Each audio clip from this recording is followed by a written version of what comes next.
वाहिगुरू जी का खालसा वाहिगुरू जी की फतेह। आओ गुरु प्यारिओ, आपां गुरबाणी का शुद्ध उचारण, नितनेम बाणियां की संथ्या, सिख रहत मर्यादा और सिख धर्म की मुढ़ली जानकारी प्राप्त करने वास्ते क्लासां प्रारंभ कर रहे हैं। तो आप सारिਆਂ ਨੂੰ जो विद्यालय के विद्यार्थी है और जो सारे मीडिया राही ये चैनल नूं सुन रहे हैं, सारिਆਂ ਨੂੰ बेनती है कि ये जो प्रोग्राम है इस नूं अंत तक जरूर वेखियो। वेख के ये चैनल नूं सबसक्राइब करियो, वीडियो नूं लाइक करके शेयर करना ना भुल्लियो, ये बेनती है। हुण आपां ये क्लास प्रारंभ करन तो पहलां सारे ही अरदास दे विच जुड़ांगे। तो सारे वीर अपने अपने जगह ते दोने हाथ जोड़ के खड़े हो जाओ और मेरे नाल अरदास विच शामिल हो। वाहिगुरू साहिब जीओ, दोए कर जोर करूँ अरदास, तुझ भाने ता आवे रास।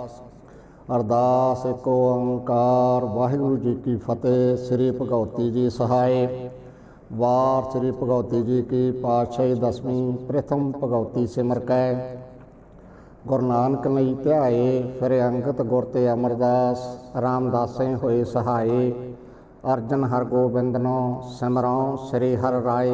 श्री हर कृष्ण ध्याया जिस डिठे सब दुख जाए।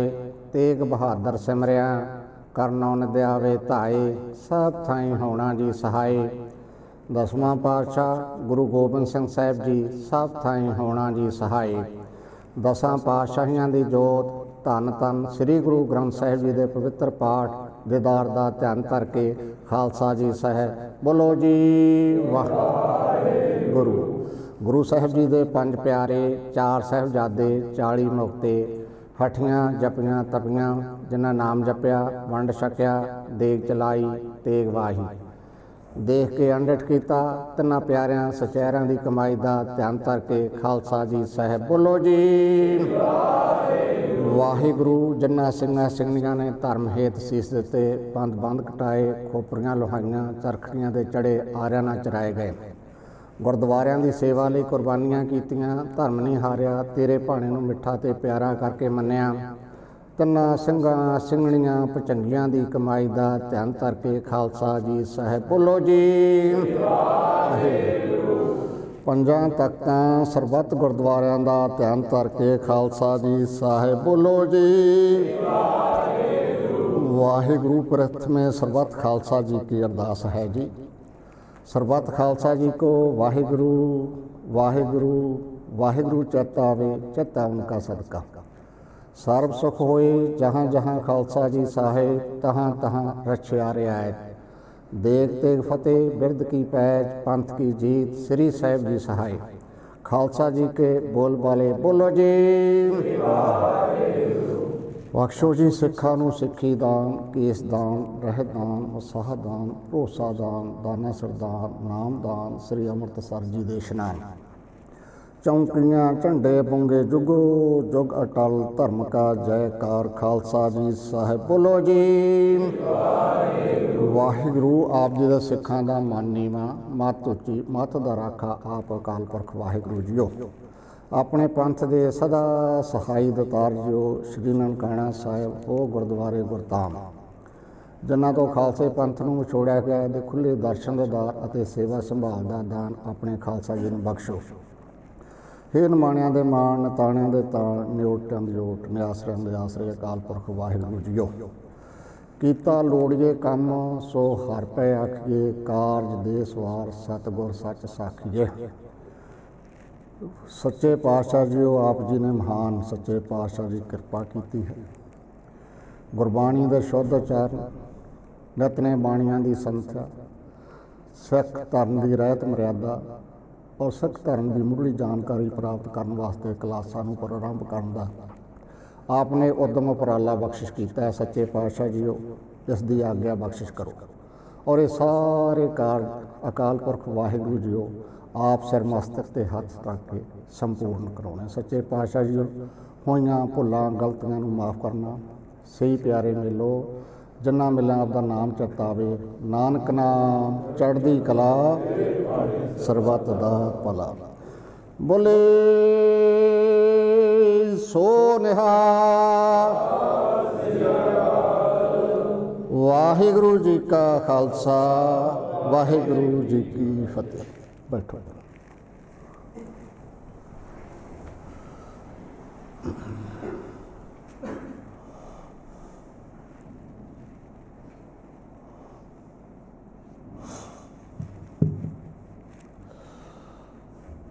जिस तरह के आप गुरु साहिबान मूरे बेनती की है कि गुरबाणी का जो शुद्ध उचारण है वो बहुत जरूरी है। गुरबाणी सिख के जीवन की थम्मी है। गुरबाणी के हुक्मां अनुसार जीवन जिउना सिख का जीवन मनोरथ है। इसलिए हर रोज़ अरदास विच अकाल पुरख जी पासों गुरबाणी नूं समझण ते उहदे हुक्मां उपर चल सकण दी दात लई झोली अड़दे हां। गुरबाणी के हुक्मां की सोझी सानूं उन्ना चਿਰ नहीं आ सकती जिन्ना चਿਰ असीं गुरबाणी के अर्थ भेद तो जाणू नहीं हुंदे। अर्थ विचार तो जाणू होण लई गुरबाणी का शुद्ध उचारण करना बहुत जरूरी है। सो गुरबाणी की सही विचार लई जरूरी है कि गुरबाणी की लिखत ते शुद्ध उचारण के नियमां बारे भली भांत जाणू होया जा सके। गुरबाणी के शुद्ध उचारण का भाव गुरबाणी के शुद्ध उचारण तो अजिहा है कि जो कि हेठ लिखे 4 नुकतिਆਂ ਦੇ ਉੱਤੇ पूरा उतरदा होवे। शुद्ध उचारण करने वास्ते आपां नूं मेन 4 चीज़ां की जानकारी होनी चाहिए है। पहली जानकारी की है, अखरां का उचारण ठीक होवे ते सारे अखर एक साथ बोले जाण।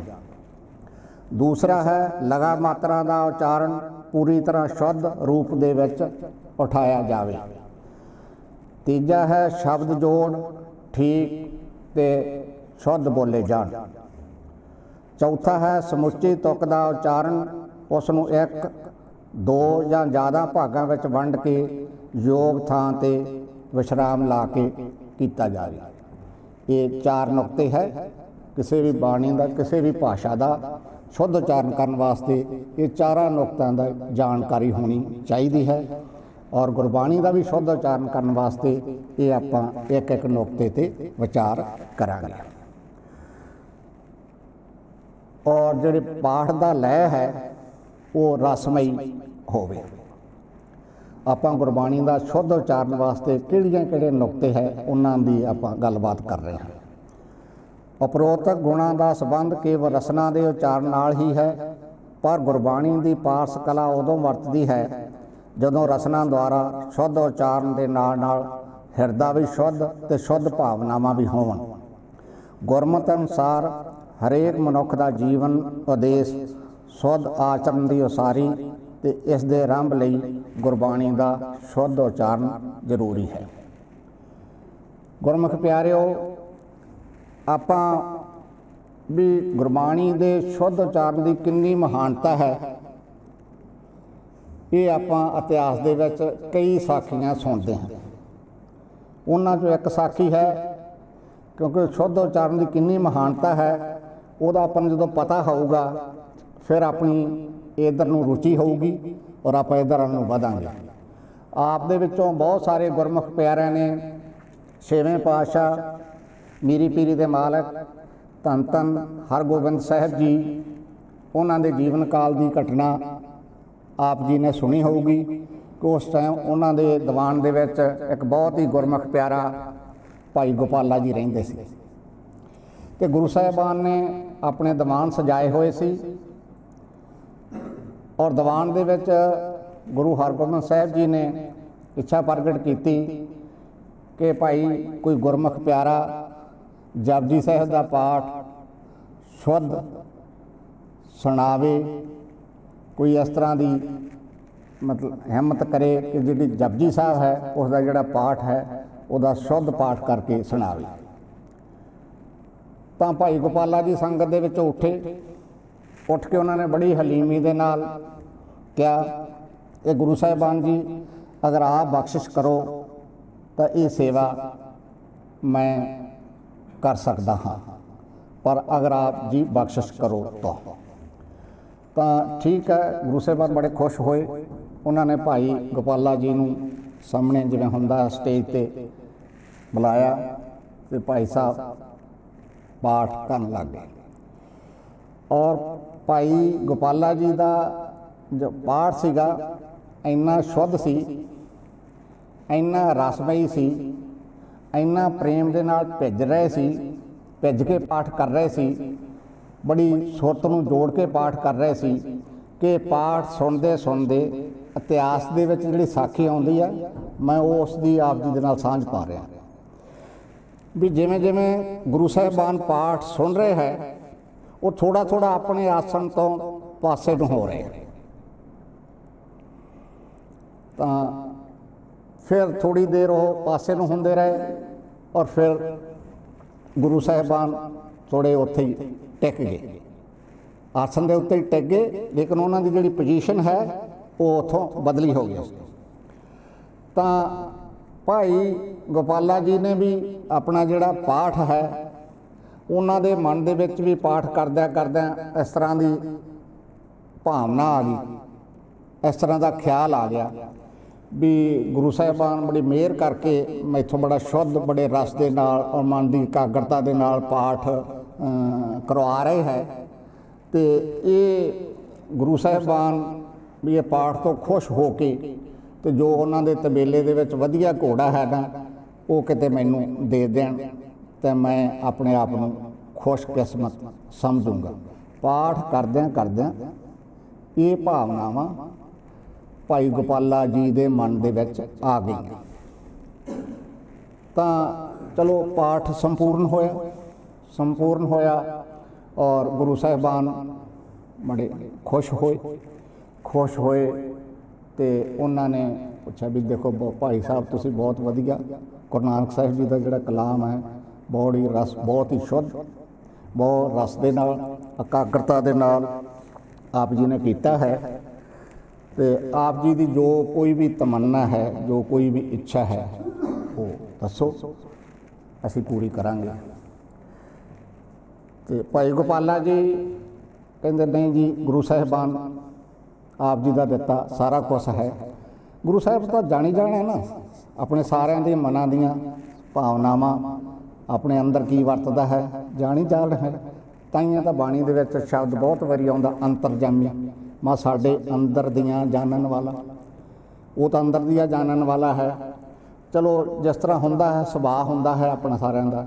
ਇੱਕ ਦੋ ਵਾਰੀ ਨਾ ਨੁੱਕਰ ਕੀਤੀ ਔਰ ਫਿਰ ਜਿਹੜੀ ਉਹਨਾਂ ਨੇ ਗੁਰੂ ਸਾਹਿਬਾਨ ਨੇ ਜਦੋਂ ਇੱਕ ਦੋ ਵਾਰੀ ਉਹਨਾਂ ਨੂੰ ਪੁੱਛਿਆ ਤਾਂ ਉਹਨਾਂ ਨੇ ਜਿਹੜੀ ਆਪਦੇ ਮਨ ਦਾ ਵਿਚਾਰ ਸੀਗਾ ਘੋੜੇ ਬਾਰੇ ਉਹ ਪ੍ਰਗਟ ਕਰ ਦਿੱਤਾ ਔਰ ਗੁਰੂ ਸਾਹਿਬਾਨ ਨੇ ਉਹਨਾਂ ਦੀ ਉਹ ਇੱਛਾ ਪੂਰੀ ਕਰ ਦਿੱਤੀ। ਉਸ ਤੋਂ ਬਾਅਦ ਫਿਰ ਉਹ ਸੰਗਤ ਜਿਹੜੀ ਬੈਠੀ ਸੀ ਅਤੇ ਉਹਨਾਂ ਦੇ ਵਿੱਚੋਂ ਕੁਝ ਸਰੋਤਿਆਂ ਨੇ ਗੁਰੂ ਸਾਹਿਬਾਨ ਦੀਆਂ ਸਾਰੀਆਂ ਚੀਜ਼ਾਂ 'ਤੇ ਚਲੋ ਖੁਸ਼ੀ ਦੀ ਗੱਲ ਸੀਗੀ ਕਿ ਪਾਠ ਸ਼ੁੱਧ ਹੋਇਆ ਹੈ, ਵਧੀਆ ਹੋਇਆ ਹੈ, ਰਸਮਈ ਹੋਇਆ ਹੈ ਔਰ ਗੁਰੂ ਸਾਹਿਬਾਨ ਵੀ ਖੁਸ਼ ਹੋਏ ਹੈ, ਤੁਰ ਉੱਠ ਕੇ ਸੇਵਕ ਦੀ ਜਿਹੜੀ ਹੈਗੀ ਮਨੋ ਇੱਛਾ, ਮਨੋਕਾਮਨਾ ਉਹ ਪੂਰੀ ਕੀਤੀ ਹੈ। ਲੇਕਿਨ ਉਹ ਕਹਿਣ ਲੱਗੇ ਗੁਰੂ ਸਾਹਿਬਾਨ ਸਾਨੂੰ ਇੱਕ ਚੀਜ਼ ਦਾ, ਇਸ ਚੀਜ਼ ਦਾ ਪਤਾ ਨਹੀਂ ਲੱਗਿਆ, ਇਹ ਕੌਤਕ ਦਾ, ਵੀ ਜਦੋਂ ਪਾਠ ਹੋ ਰਿਹਾ ਸੀਗਾ ਅਤੇ ਆਪ ਜੀ ਆਪਣੇ ਸਿੰਘਾਸਣ ਤੋਂ ਥੋੜ੍ਹਾ ਜਿਹਾ ਸਾਈਡ ਆ ਰਹੇ ਸੀ ਔਰ ਫਿਰ ਆਪ ਜੀ ਸਿੰਘਾਸਣ 'ਤੇ ਟਿਕ ਗਏ।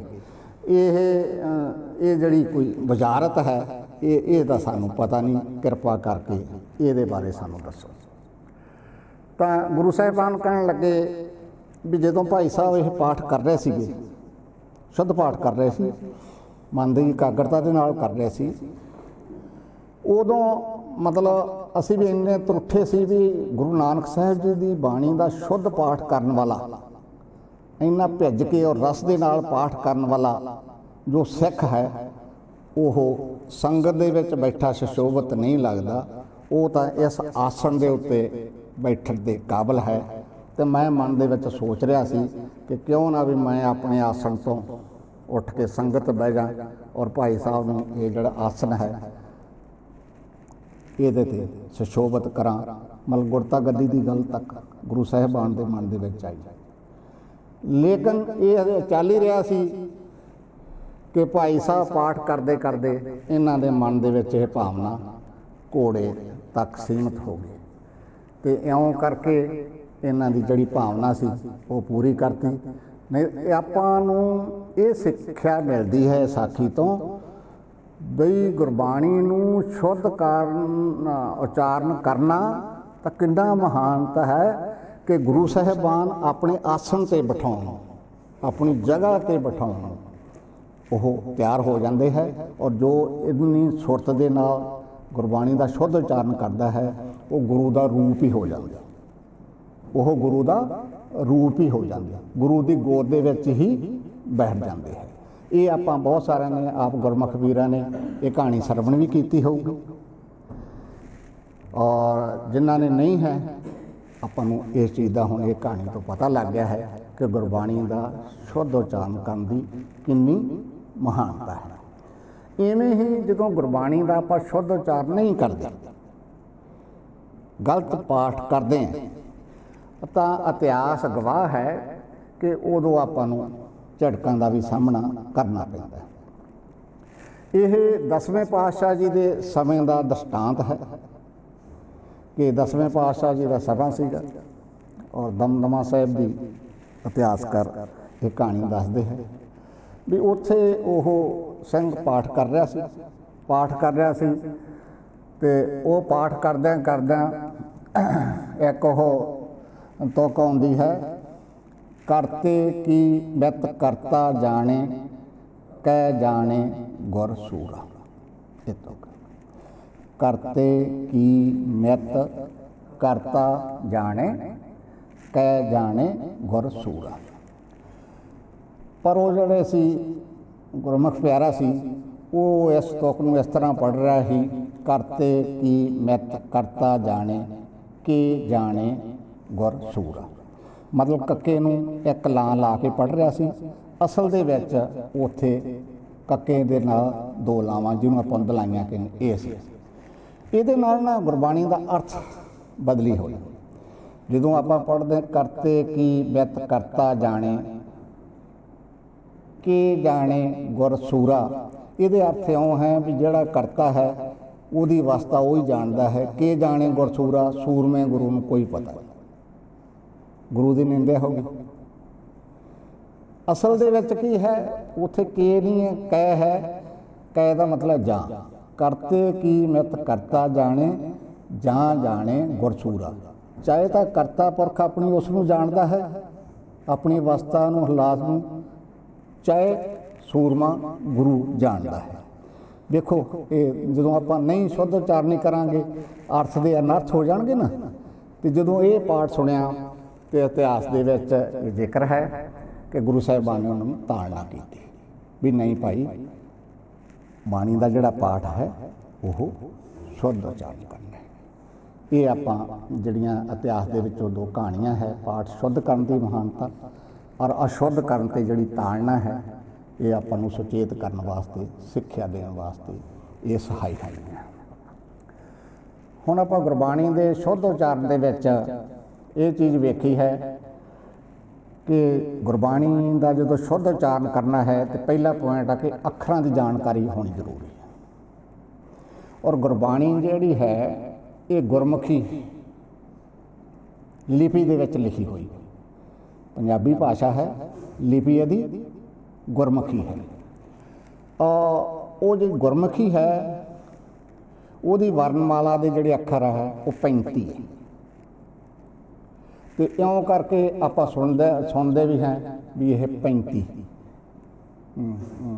ਅੱਖਰੀ ਕਹਿ ਦਿੰਦੇ, 35 ਅੱਖਰੀ ਵਰਨਮਾਲਾ ਨੂੰ 35 ਅੱਖਰੀ ਆਪਾਂ ਕਹਿ ਦਿੰਦੇ, ਕਿਉਂਕਿ ਇਹਦੇ ਜਿਹੜੇ ਪੂਰੇ ਅੱਖਰ ਹੈ ਉਹਨਾਂ ਦੀ ਗਿਣਤੀ 35 ਹੈ।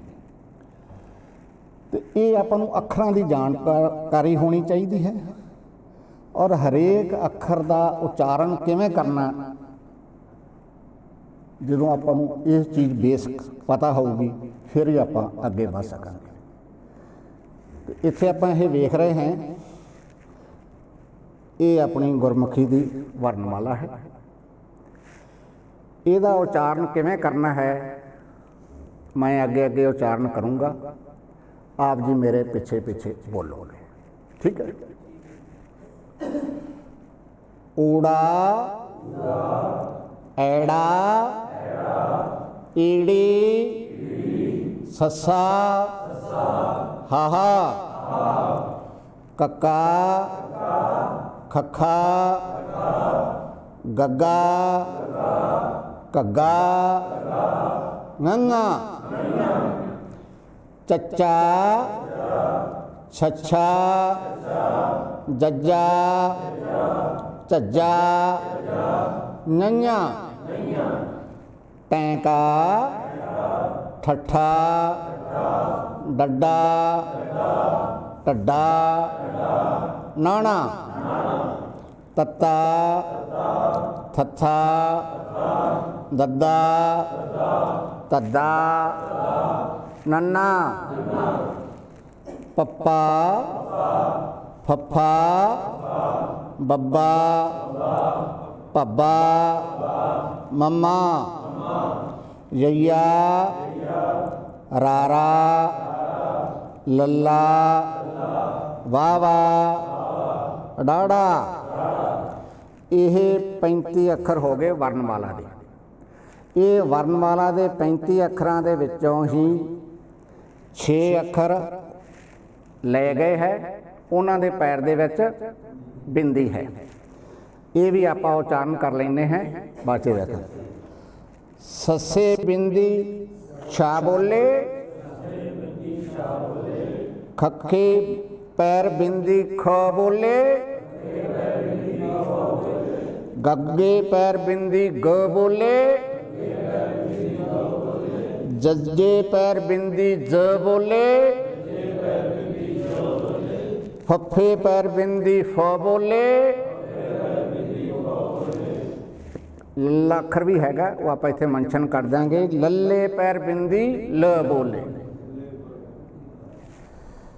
ये 35 अखरां दे विचों बाद च विद्वानां ने ये 6 अखर है उन्हां दे पैर दे विच बिंदी लाई।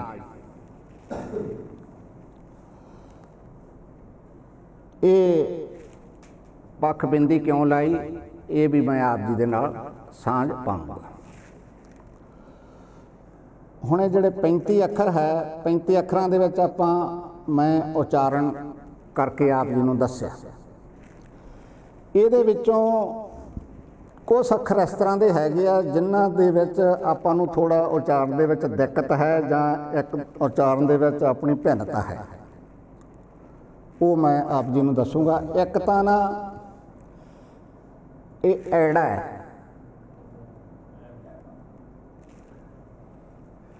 ਇਹਨੂੰ ਜਿਹੜਾ ਕੀ ਬੋਲਦੇ ਹੈ, ਕਈ ਵੀਰ ਇਹਨੂੰ ਆੜਾ ਬੋਲਦੇ ਆ, ਊੜਾ ਆੜਾ। ਇਹਦਾ सही जिहड़ा उच्चारण है ऐड़ा है।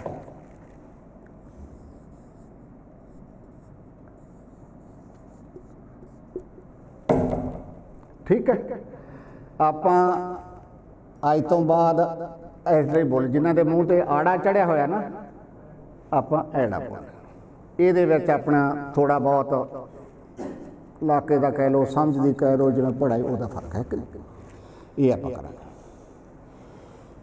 अगला अखर है जिहड़े आपां नूं उचारण दे विच दिक्कत आउंदी है, यह है ngंगा। इहनूं ngंगा कई विचों आवाज़ आ रही सी, वो होर भी कई थां ते आउंदे आ। इहदा है जिहड़ा सही इहदा उचारण है वो है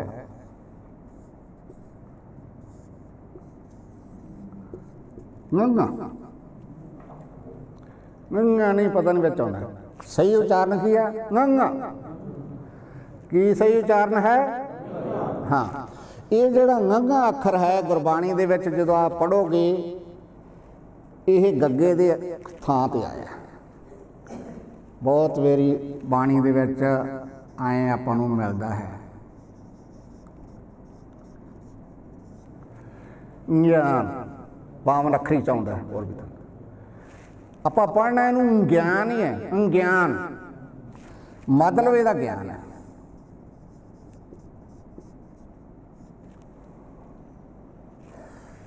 ਇੱਕ ਤਾਂ ਆਪਾਂ ਨੂੰ ਇਹਦੇ ਵਿੱਚ ਤਕਲੀਫ ਆਉਂਦੀ ਹੈ, ਔਰ ਆਪਾਂ ਜਦੋਂ ਥੋੜ੍ਹਾ ਜਿਹਾ ਅਭਿਆਸ ਕਰ ਲਾਂਗੇ ਅੱਖਰ ਦਾ ੰਘ ਦਾ, ਆਪਾਂ ਇੱਕ ਦੋ ਵਾਰੀ ਆਪ ਜੀ ਮੇਰੇ ਮਗਰ ਬੋਲੋ ਤਾਂ ਕਿ ਆਪਣੀ ਜੀ ਫਿਰ ਉਵੇਂ ਹੋ ਜਾਊ। ਆਪਾਂ ਬੋਲਾਂਗੇ ੰਘਾ, ਮਤਲਬ ਗੱਗੇ ਨੂੰ ਬੇਸ ਬਣ ਕੇ ਚੱਲਣਾ ਆਪਾਂ,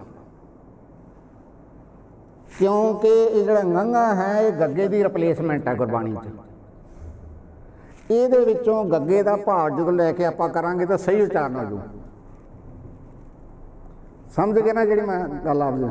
ਤੇ ਆਪਾਂ ਬੋਲਾਂਗੇ ੰਘਾ, ਗੰਗਾ, ੰਘਾ, ਇਹ ਆਪਾਂ ਇਹਦਾ ਐਂ ਕਰਕੇ ਉਚਾਰਨ ਕਰਾਂਗੇ। ਦੂਸਰਾ ਜਿਹੜਾ ਸ਼ਬਦ ਹੈ ਇਹ ਹੈ ੰਘਾ। ਦੂਸਰਾ ਸ਼ਬਦ ਕੀ ਹੈ?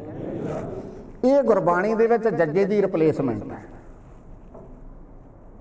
ਗੁਰਬਾਣੀ ਦੇ ਵਿੱਚ ਜੱਜੇ ਦੀ ਰਿਪਲੇਸਮੈਂਟ ਹੈ ਬਹੁਤ ਸ਼ਬਦ। ਤੇ ਜਦੋਂ ਆਪਾਂ ੰਘਾ ਬੋਲਣਾ ਹੈ ਜੱਜੇ ਨੂੰ ਮੇਸ ਮੰਨ ਕੇ ਚੱਲਣਾ ਹੈ। ਧਿਆਨ ਰੱਖ, ਇਹਨੂੰ ਬੋਲਾਂਗੇ ੰਝਾ, ੰਝਾ, ੰਝਾ। ਇਹ ਹੋ ਗਿਆ 3 ਅੱਖਰ। ਅਗਲਾ ਆਪਾਂ ਦੇ ਵਿੱਚ ਕੀ ਜਦੋਂ ਆਪਾਂ ਪੜ੍ਹਦੇ ਹੈਗੇ ਆ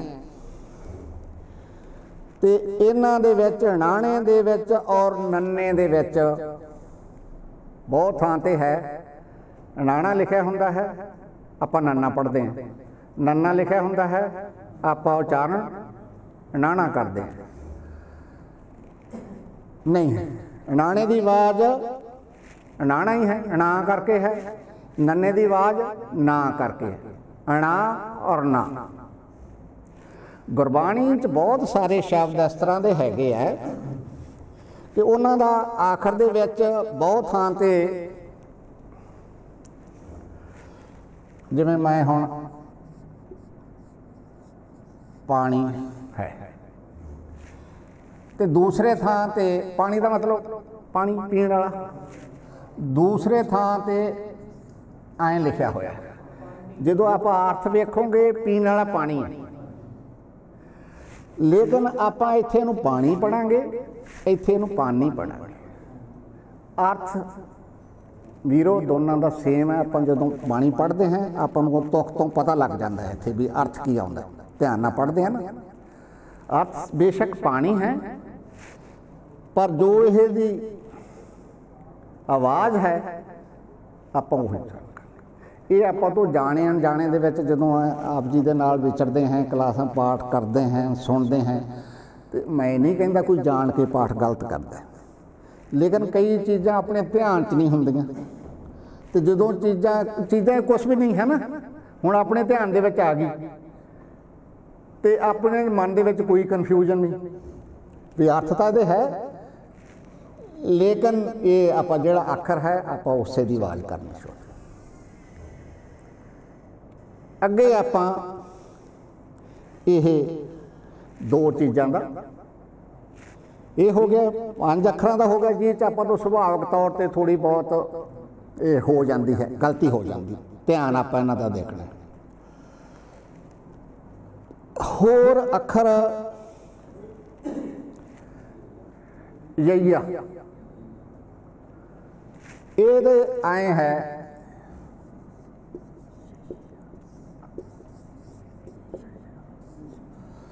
ਯਈਆ, ਯਈਆ। ਇਹਦਾ ਹੋਰ ਵੀ ਕੋਈ ਉਚਾਰਨ ਆ ਮੈਂ ਹੁਣ ਤਾਂ ਸਪੈਲਿੰਗ ਲਿਖ ਦਿੱਤੇ ਹੈ ਤਾਂ ਕਿ ਆਪਾਂ ਨੂੰ ਇਹਦੇ। ਅਗਲਾ ਅੱਖਰ ਹੈ 7ਵਾਂ ਰਾੜਾ। ਇਹਨੂੰ ਕੋਈ ਰਾੜਾ ਪੜ੍ਹਦੇ ਨਹੀਂ, ਇਹਦੇ ਸਪੈਲਿੰਗ ਹੈ ਆਪਾਂ ਰਾੜਾ ਪੜ੍ਹਨਾ, ਆ ਨਹੀਂ ਪੜ੍ਹਨਾ, ਇਹ ਨਹੀਂ।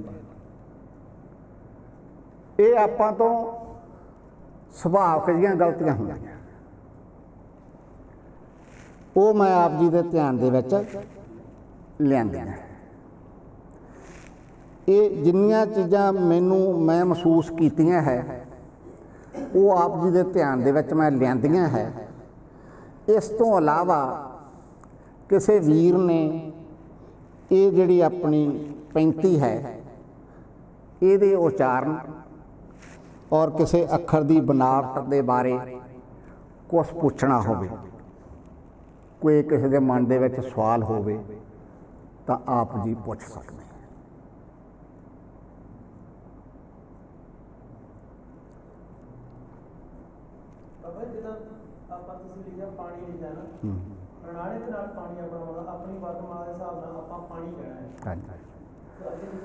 हाँ जी हाँ जी पानी कहते हैं हाँ जी अपने वास्ते पानी है, आप ही पढ़ना है, नन्ने ला के ही पढ़ना है। हाँ जी होर किसी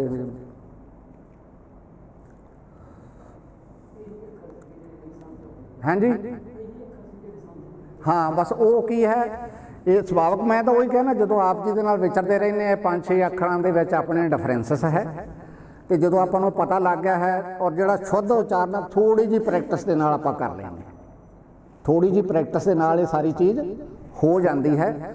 और दूसरा फिर की है, मैं आप जी के नाल एक चीज़ होर साझी कर ला भी प्रैक्टिस के नाल वो सारी चीज़ हो जाती है, लेकिन कुदरती तौर पर ना किसी की जीभ मोटी होंदी है या वो टर्न नहीं करती है, तो अगर वो मूँहों कोई उस तरह का निकल जाता है वो आप विचार तो साझी कर सकते भी वीरे आपे तो पानी नहीं पानी है ना, लेकिन कुदरती तौर पर वो मूँह की जबान की बनावट है वो मन के आ गया, वो मनोभावना करके उवें उचारण कर रहा है, तो आप ये किसी ने पैसना नहीं यार तू तो गलत करदा है।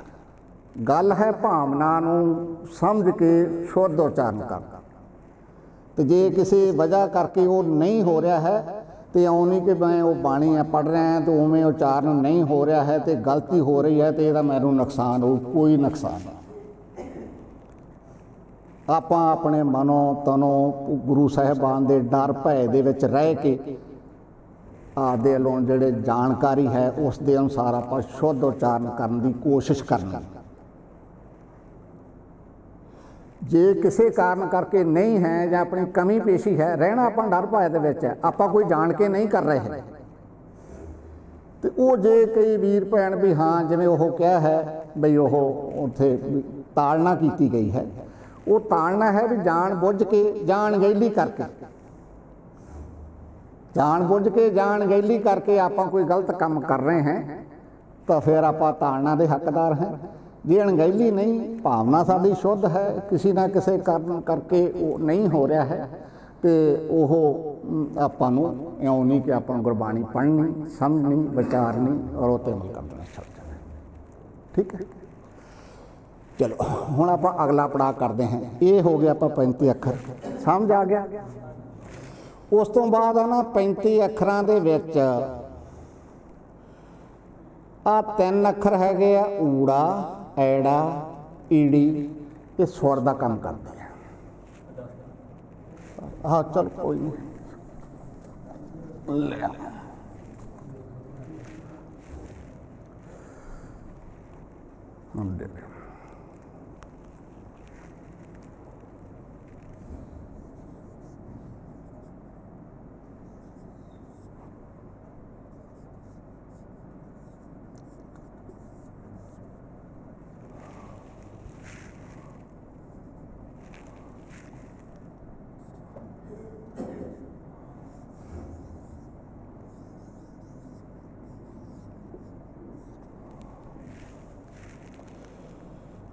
स्वर धुनी का काम करते हैं ऊड़ा ऐड़ा ईड़ी, बाकी सारे अखर व्यंजन है। अंग्रेजी दे विच आपां पढ़ते हैं जिहड़ी अंग्रेजी की वर्णमाला है वो किन्ने अखर वो 26 और वो जिहड़े स्वर है जिन्होंने आप वोवल्स कहने हैं वो किन्ने हैगे आ, बाकी दे जिहड़े 21 लैटर है वो कंसोनेंट है व्यंजन है। इवें ही ये वर्णमाला दे विच ऊड़ा ऐड़ा ईड़ी ये स्वर धुनी समझ, बाकी सारे 32 दे 32 अखर जिहड़े हैगे आ ये व्यंजन।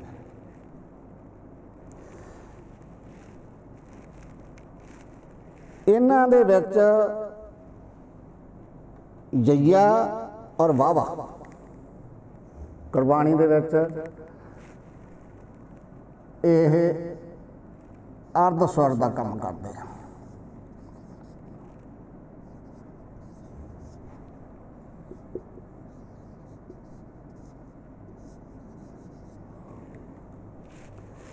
ये जिहड़ा यइया है और वावा है ये बहुत थां ते स्वर का भी काम करता है। असल दे विच तां ये व्यंजन है और बहुत थां ते यह स्वर के तौर पर भी वरत्या जाता है। हाँ जी, हाँ जी, हाँ जी लगे है। इन्हां दे स्वरूप भी है, जइए का स्वरूप अद्धा है, वावे का भी स्वरूप पैर च है ना, बदलते हैं। उत्थे अर्ध स्वर का काम करते हैं। यह पूरे स्वर है, ये दोने अखर हाँ बेसिकली व्यंजन है, पर बहुत थां ते इन्हां दा जिहड़ा है इस्तेमाल अर्ध स्वर से किया जाता हो गया। उस तो बाद अगली जिहड़ी इहदे विच समझण वाली गल हैगी है, ये जिहड़े अखर है, एक गल मैं होर करदा भी ये जिहड़े अपने अखर है ये पंज पंज अखरां दी एक टोली है।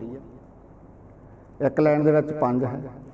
इस तरह दीयां जिहड़ियां 7 टोलियां सत्तू पाजा और ये जिहड़ियां टोलियां बनाईयां होईयां हैं भाषा दे ओह विग्यानियां ने। यह टोलियां दा इस तरह का है, वो क्योंकि मैं ज़्यादा डिटेल च नहीं जाऊँगा, आप पहला बेसिक गल्लां कर लईए भी ये आवाज़ कित्थों निकलती है। अपने हार्ड तालगो तो निकलती है, सॉफ्ट तालगो तो निकलती है, बुल्लां चों निकलती है जां बुल खोल के निकलती है। ये उस हिसाब दे नाल ये जिहड़ियां हैं टोलियां 5-5 अखरां ਦੀਆਂ बनाईयां। ये जिहड़ियां आपां गल्लां बातां कर रहे हैं आपां, क्योंकि सारे पंजाबी विषय नाल संबंधित हैं, पढ़े हैं आपां, किस्मत वाले हैं। कोई इस तरह की गल तां नहीं, ये सारियां गल्लां आपां रिपीट ही कर रहे हैं, दोहराई कर रहे हैं।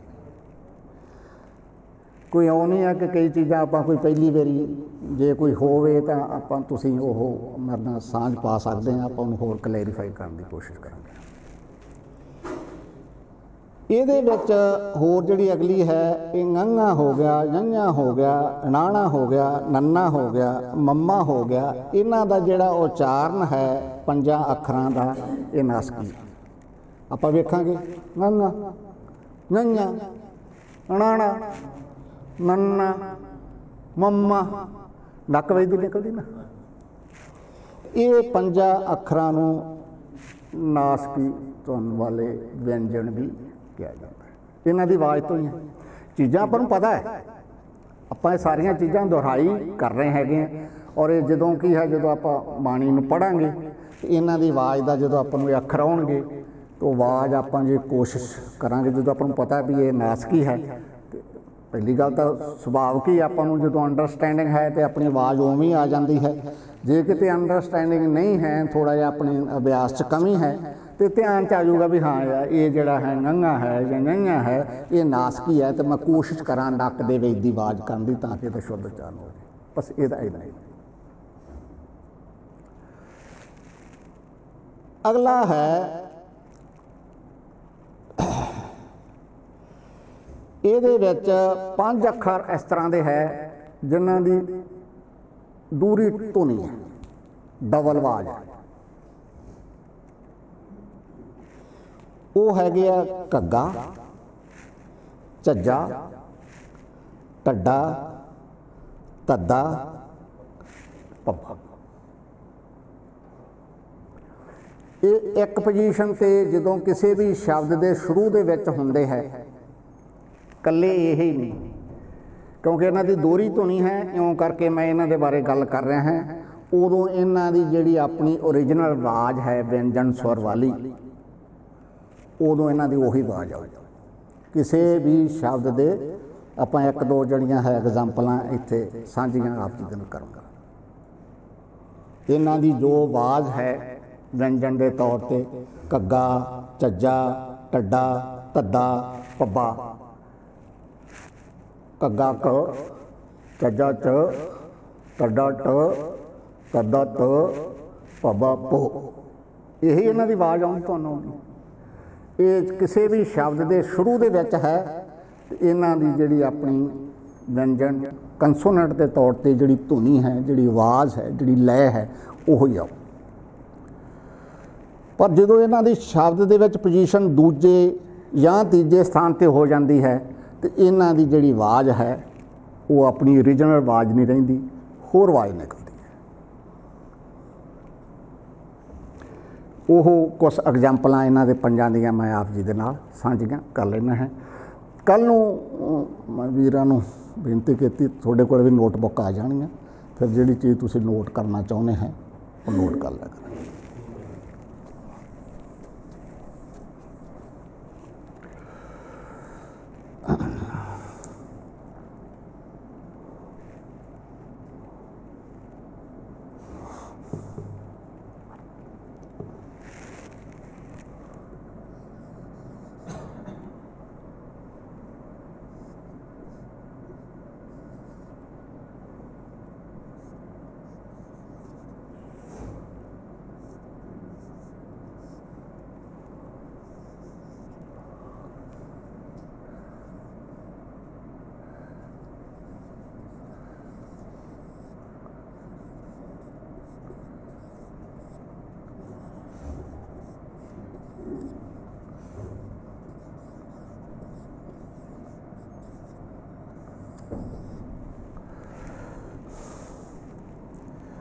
ਹੁਣ ਵੇਖੋ ਇਹਨਾਂ ਦੇ ਜਦੋਂ ਪਹਿਲੇ ਪੋਜੀਸ਼ਨ ਤੇ ਆਉਂਦੇ ਆ, ਘਰ, ਘੜਾ, ਕਾਲੇ, ਆਪਾਂ ਐਂ ਪੜ੍ਹਦੇ ਆਪਾਂ। ਹੁਣ ਇਹ ਘੱਗੇ ਦੀ ਪੋਜੀਸ਼ਨ ਹੈ ਤਿੰਨਾਂ ਸ਼ਬਦਾਂ ਦੇ ਵਿੱਚ ਪਹਿਲੇ ਸਥਾਨ ਤੇ ਹੈ ਤੇ ਘੱਗਾ ਕ ਆਪਾਂ ਬੋਲਿਆ ਘਰ, ਘੜਾ, ਕਾਲੇ, ਐਂ ਪੜ੍ਹਦੇ ਆਪਾਂ। ਪਰ ਹੁਣ ਆਪਾਂ ਵੇਖਦੇ ਹਾਂ ਦੂਸਰੇ ਥਾਂ ਤੇ ਆਇਆ ਇਹ ਕੰਗਾ, ਸੰਗ,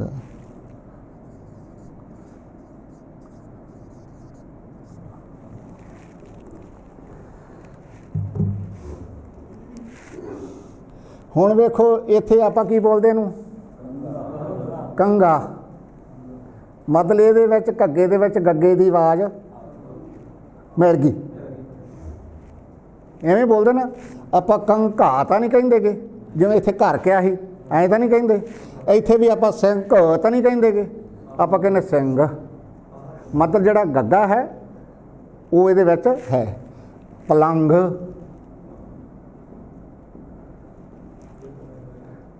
ਸਮਝ ਗਏ ਨਾ ਆਪਾਂ। ਜਦੋਂ ਕਿਸੇ ਵੀ ਕੰਸੋਨੈਂਟ ਦੀ ਵਿਅੰਜਨ ਦੀ ਉਹ ਕਿਸੇ ਵੀ ਸ਼ਬਦ ਦੇ ਪਹਿਲੇ ਸਥਾਨ ਤੇ ਹੈ ਤਾਂ ਉਹਨਾਂ ਦਾ ਸਾਰਿਆਂ ਦੀ ਆਪਣੀ ਜਿਹੜੀ ਅਸਲੀ ਆਵਾਜ਼ ਹੈ ਉਹੀ ਆਪਾਂ ਉਚਾਰਨ ਕਰਨੀ ਹੈ। ਪਰ ਇਹ 5 ਅੱਖਰ ਹੈ, ਦੂਰੀ ਧੁਨੀ ਵਾਲੇ ਹੈ। ਇਹ ਜਦੋਂ ਪਹਿਲੇ ਥਾਂ ਤੇ ਆਉਂਦੇ ਉਹ ਤਾਂ ਬਿਨਾਂ ਆਪਾਂ ਨੂੰ ਸ਼ੱਕ ਜੋ ਇਹਨਾਂ ਦੀ ਓਰੀਜਨਲ ਆਵਾਜ਼ ਆਪਾਂ ਉਵੇਂ ਉਚਾਰਨ ਕਰਨਾ। ਜਦੋਂ ਦੂਸਰੇ ਜਾਂ ਤੀਸਰੇ ਸਥਾਨ ਤੇ ਆਉਂਦੇ ਹੈ ਤੇ ਇਹਨਾਂ ਦੀ ਜਿਹੜੀ ਧੁਨੀ ਹੈ ਉਹ ਥੋੜ੍ਹੀ ਬਦਲ ਜਾਂਦੀ ਹੈ। ਪਹਿਲੇ ਅੱਖਰ ਦਾ ਉਹਦੇ ਵਿੱਚ ਇਸ ਵਰਨਮਾਲਾ ਦਾ ਪਹਿਲਾ ਅੱਖਰ ਇਹ ਹੈ। ਇਹ ਅੱਖਰ ਦੀ ਜਿਹੜੀ ਟੋਨ ਹੈ, ਜਿਹੜਾ ਇਹਦਾ ਇਫੈਕਟ ਹੈ ਆਵਾਜ਼ ਦਾ, ਜਿਹੜਾ ਪ੍ਰਭਾਵ ਹੈ ਉਹਦੇ ਨਾਲ ਮਿਕਸ ਹੋ ਜਾਂਦਾ। ਉਸ ਤੋਂ ਬਾਅਦ ਅਗਲਾ ਹੈ ਝੱਜਾ। ਝੱਜੇ ਤੋਂ ਆ ਜਾਊਗਾ ਝੰਡਾ। ਫਿਰ ਆਪਾਂ ਵੇਖਦੇ ਹਾਂ ਝੱਖ। ਉਸ ਤੋਂ ਬਾਅਦ ਵੇਖਦੇ ਹਾਂ ਆਪਾਂ ਝੀਲ। ਇਹ ਹੈਗਾ ਕਿਉਂਕਿ ਝੱਜਾ ਦੇ ਝਾ ਕਰਕੇ ਆਵਾਜ਼ ਆਉਂਦੀ ਆ। ਚ, ਝੰਡਾ, ਚਾ, ਝੱਖ, ਚਾ, ਝੀਲ। ਇਹਦੀ ਜਿਹੜੀ ਆਪਣੀ ਆਵਾਜ਼ ਸਹੀ ਆਵਾਜ਼ ਹੈ ਵਿਅੰਜਨ ਦੀ ਉਹੀ ਆਈ। ਉਸ ਤੋਂ ਬਾਅਦ ਆਪਾਂ ਲਿਖ ਦਿੰਦੇ ਹਾਂ ਅਰਜ, ਔਰਜ,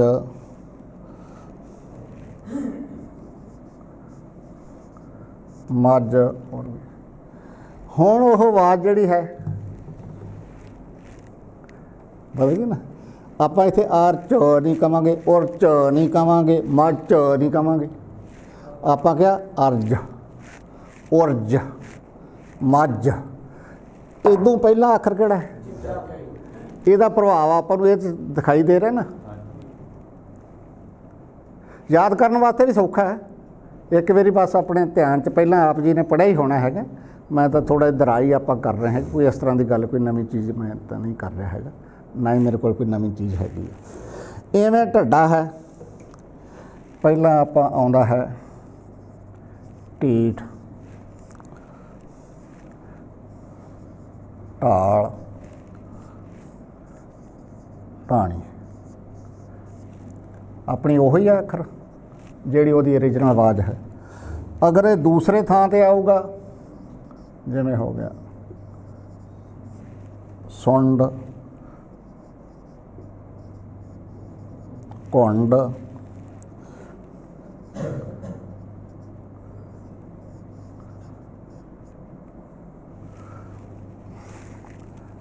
ठंडा।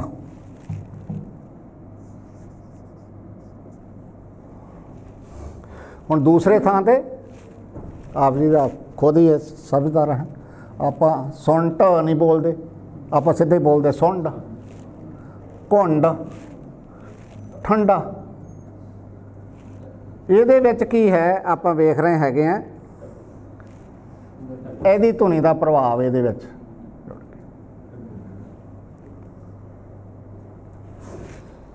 ਉਸ ਤੋਂ ਬਾਅਦ ਐਵੇਂ ਧੱਦਾ ਆ ਗਿਆ। ਧੱਦਾ ਇਹਦੀ ਆਪਣੀ ਆਵਾਜ਼ ਹੈ ਧੁੱਪ,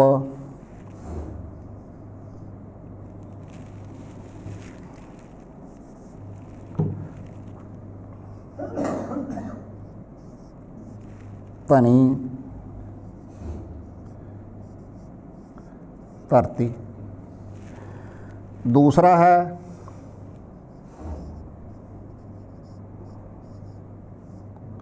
उधार, ईंधन, कंध। हुण इहदे विच की है उधार, ईंधन, कंध। ये आप वेख जो दूसरे थां ते आ गया तो ये दद्दे की आवाज़ समर्थ हो गई। हुण उवें हैगा भब्बा है,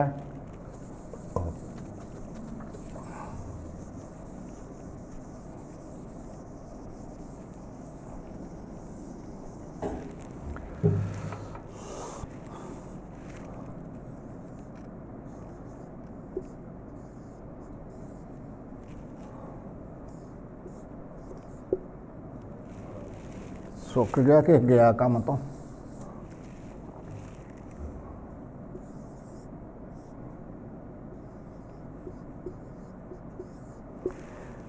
भाई,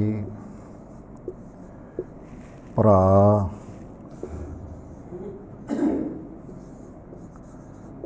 भीड़,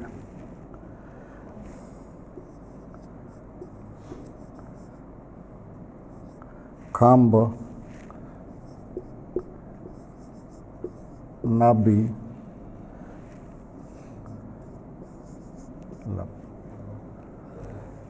ਇਹਦੇ ਵਿੱਚ ਐਦੋ ਅਖਲਾ ਅੱਖਰ ਕਿਹੜਾ? ਇਹਦੀ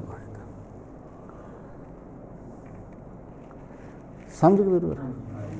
ਇਹ ਜਿਹੜੇ 5 ਅੱਖਰ ਹੈ ਇਹਨਾਂ ਨੂੰ ਦੂਰੀ ਧੁਨੀ ਵਾਲੇ ਕਹਿੰਦੇ।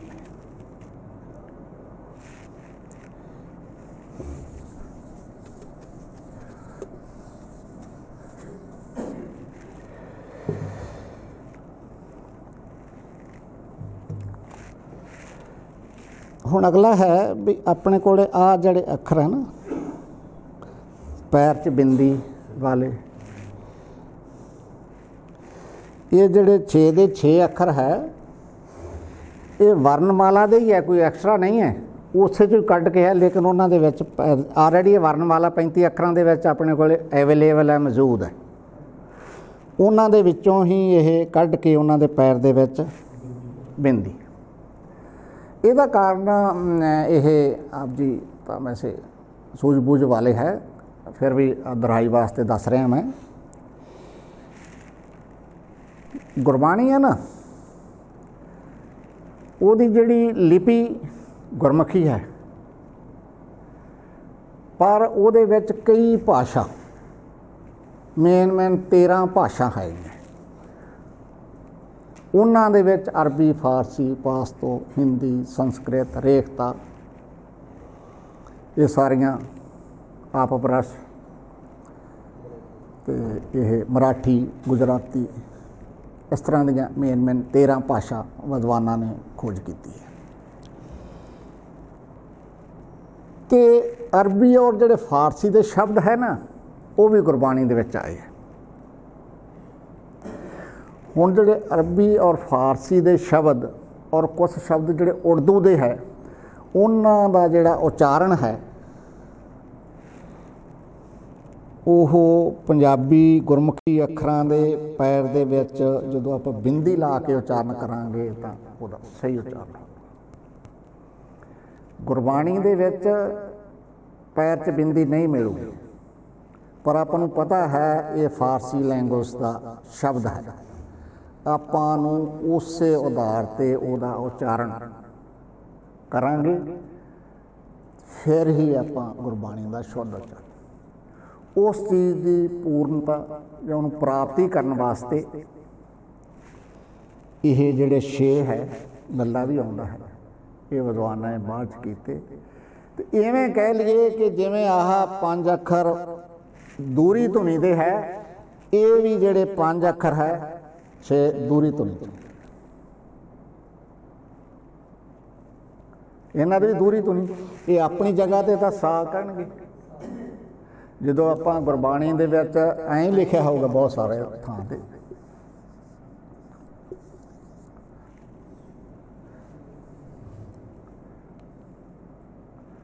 ਠੀਕ ਹੈ ਜੀ। ਕੀ ਮਤਲਬ ਇਹਦਾ ਹੈ? ਹਾਂਜੀ ਆਨੇ ਜਿਵੇਂ ਲਿਖਿਆ ਹੈ ਨਾ, ਐਂ ਲਿਖਿਆ ਗੁਰਬਾਣੀ 'ਚ ਆਪਾਂ ਨੂੰ ਸ਼ੇਰ ਹੈ ਨਾ। ਸ਼ੇਰ ਦਾ ਮਤਲਬ ਜਿਹੜਾ ਵਜਨ ਦੀ ਇਕਾਈ ਹੈ, ਤੋਲਣ ਦੀ, ਹੈ ਨਾ।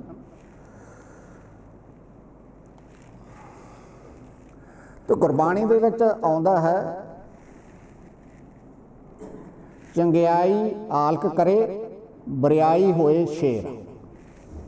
ਆਹ ਸਪੈਲਿੰਗ ਹੈ, ਚੰਗਿਆਈ ਆਲਕ ਕਰੇ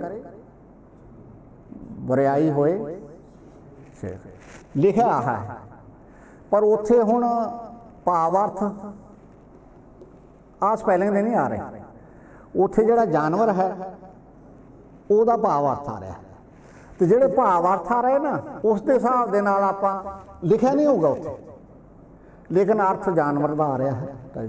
ਤੇ ਆਪਾਂ ਇਹ ਚੰਗਿਆਈ ਆਲਕ ਕਰੇ ਬਰਿਆਈ ਹੋਏ ਸ਼ੇਰ, ਆਪਾਂ ਸ਼ੇਰ ਕਰਕੇ ਪੜਾਂਗੇ।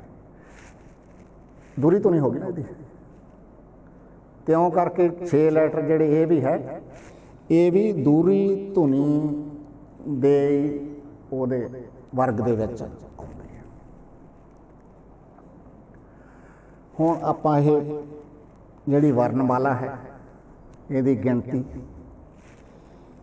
ਇਹਨਾਂ ਦੇ ਅੱਖਰਾਂ ਦੇ ਵਿੱਚ ਉਚਾਰਨ, ਔਰ ਜਿਹੜੇ ਜਿਹੜੇ ਅੱਖਰਾਂ ਦੇ ਵਿੱਚ ਆਪਣੇ ਉਚਾਰਨ ਦੇ ਵਿੱਚ ਭਿੰਨਤਾ ਹੈ ਉਹਨਾਂ ਦੀ ਆਪਾਂ ਦੁਹਰਾਈ ਕੀਤੀ। ਇਹਦੇ ਵਿੱਚ ਕਿਹੜੇ ਕਿਹੜੇ ਅੱਖਰ ਹੈ ਜਿਹੜੇ ਸਵਰ ਧੁਨੀ ਦੇ ਨਾਲ ਸੰਬੰਧ ਰੱਖਦੇ ਹੈ, ਕਿਹੜੇ ਕਿਹੜੇ ਅੱਖਰ ਹੈ ਜਿਹੜੇ ਵਿਅੰਜਨ ਹੈ, ਕਿਹੜੇ ਕਿਹੜੇ ਅੱਖਰ ਹੈ ਜਿਹੜੇ ਕਿ ਅਰਧ ਸਵਰ ਦੇ ਨਾਲ ਸੰਬੰਧ ਰੱਖਦੇ ਹੈ, ਕਿਹੜੇ ਕਿਹੜੇ ਅੱਖਰ ਹੈ ਜਿਨ੍ਹਾਂ ਦਾ ਨਾਸਕੀ ਉਚਾਰਨ ਹੈ, ਕਿਹੜੇ ਕਿਹੜੇ ਉਸ ਤਰ੍ਹਾਂ ਦੇ ਵਿਅੰਜਨ ਹੈ ਜਿਨ੍ਹਾਂ ਦੀ ਦੂਰੀ ਧੁਨੀ ਹੈ। ਇਸ 'ਤੇ ਆਪਾਂ ਵਿਚਾਰ ਕੀਤੀ। ਜੇ ਜਿੰਨੀ ਆਪਾਂ ਵਿਚਾਰ ਕੀਤੀ ਹੈ ਇਸ ਦੇ ਵਿੱਚ ਕੋਈ ਕਿਸੇ ਦਾ ਸਵਾਲ ਹੋਵੇ ਤਾਂ ਆਪ ਜੀ ਪੁੱਛ ਸਕਦੇ हैं। ਕੋਈ ਚੀਜ਼ ਆਪ ਜੀ ਨੂੰ ਦੱਸਦਿਆਂ ਸਮਝ ਨਾ ਆਈ ਹੋਵੇ, ਬਹੁਤ ਵਾਰੀ ਐਵੇਂ ਵੀ ਹੁੰਦਾ ਹੈ, ਉਹ ਵੀ ਆਪਾਂ क्योंकि जिवें मैं कल कहा सी भी ये रल मिल के हल है हो गया।